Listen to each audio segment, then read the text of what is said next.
بسم اللہ الرحمن الرحیم۔ رسول اللہ صلی اللہ علیہ وسلم نے فرمایا، جب تک تم اپنے مسلح پر جہاں تم نے نماز پڑھی تھی بیٹھے رہو اور ریا خارج نہ کرو تو ملائکہ تم پر برابر درود بھیجتے رہتے ہیں، کہتے ہیں اے اللہ اس کی مغفرت کیجیے، اے اللہ اس پر رحم کیجیے۔ صحیح بخاری حدیث نمبر 445۔ نبی کریم صلی اللہ علیہ وسلم کے زمانے میں مسجد نبوی کچی اینٹوں سے بنائی گئی تھی۔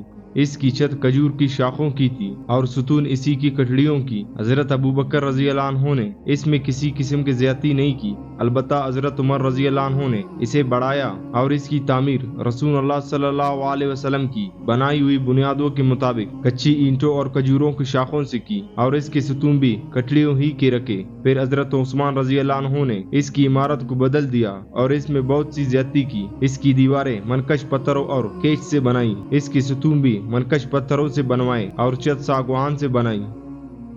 صحیح بخاری حدیث نمبر 446۔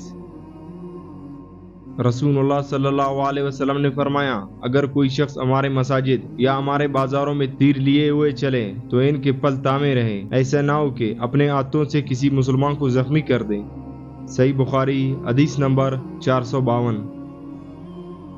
ایک حبشی مرد یا حبشی عورت مسجد نبی میں جھاڑو دیا کرتی تھی۔ ایک دن اس کا انتقال ہو گیا تو رسول اللہ صلی اللہ علیہ وسلم نے اس کے متعلق دریافت فرمایا۔ لوگوں نے بتایا کہ وہ تو انتقال کر گئی۔ آپ صلی اللہ علیہ وسلم نے اس پر فرمایا کہ تم نے مجھے کیوں نہیں بتایا؟ پھر آپ قبر پر تشریف لائے اور اس پر نماز پڑھی۔ صحیح بخاری حدیث نمبر 458۔ جب سورۃ بقرہ کی سود سے متعلق آیات نازل ہوئی تو نبی صلی اللہ علیہ وسلم مسجد میں تشریف لے گئے اور ان آیات کی لوگوں کے سامنے تلاوت فرمائی۔ پھر فرمایا کہ شراب کی تجارت حرام ہے۔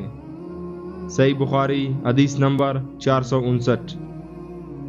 ایک شخص نے نبی کریم صلی اللہ علیہ وسلم سے پوچھا، جبکہ اس وقت آپ منبر پر تھے، کہ رات کی نماز یعنی تہجد کس طرح پڑھنے کے لیے آپ فرماتے ہیں؟ آپ صلی اللہ علیہ وسلم نے فرمایا کہ دو رکعت کر کے پڑھ، اور جب صبح قریب ہونے لگے تو ایک رکعت پڑھ لے، یہ ایک رکعت اس ساری نماز کو طاق بنا دے گی۔ اور آپ صلی اللہ علیہ وسلم فرمایا کرتے تھے کہ رات کی آخری نماز کو طاق رکھا کرو، کیونکہ نبی کریم صلی اللہ علیہ وسلم نے اس کا حکم دیا۔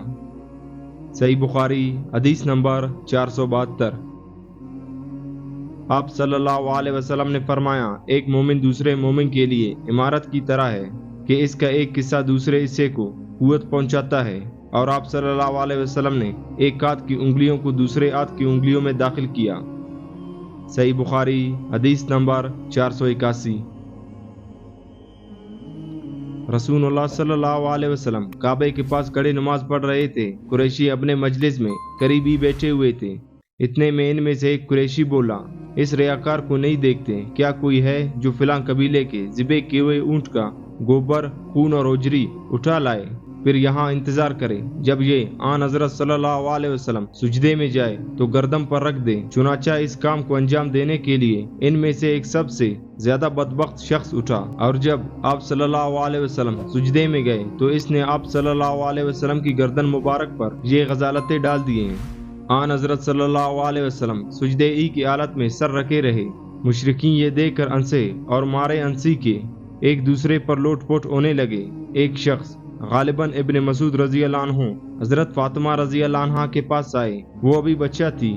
آپ رضی اللہ عنہ ڈری ہوئی آئی، حضور صلی اللہ علیہ وسلم اب بھی سجدے ہی میں تھے۔ پھر حضرت فاطمہ رضی اللہ عنہ نے ان غلاظتوں کو آپ صلی اللہ علیہ وسلم کے اوپر سے ہٹایا اور مشرکین کو برا بلا کہا۔ آن حضرت صلی اللہ علیہ وسلم نے نماز پوری کر کے فرمایا، یا اللہ قریش پر عذاب نازل کر، یا اللہ قریش پر عذاب نازل کر، یا اللہ قریش پر عذاب نازل کر۔ پھر نام لے کر کہا، خدایا عمرو بن اشام، عتبہ بن ربیعہ، شعبہ بن ربیعہ، ولید بن عتبہ، امیہ بن الف، عتبہ بن ابی معیط اور عمارہ بن ولید کو ہلاک کر۔ عبداللہ بن مسعود رضی اللہ عنہ نے کہا، خدا کی قسم میں نے ان سب کو بدر کی لڑائی میں مقتول پایا۔ پھر انہیں گھسیٹ کر بدر کے کنووں میں پھینک دیا گیا۔ اس کے بعد رسول اللہ صلی اللہ علیہ وسلم نے فرمایا کہ کنووں والے خدا کی رحمت سے دور کر دیے گئے۔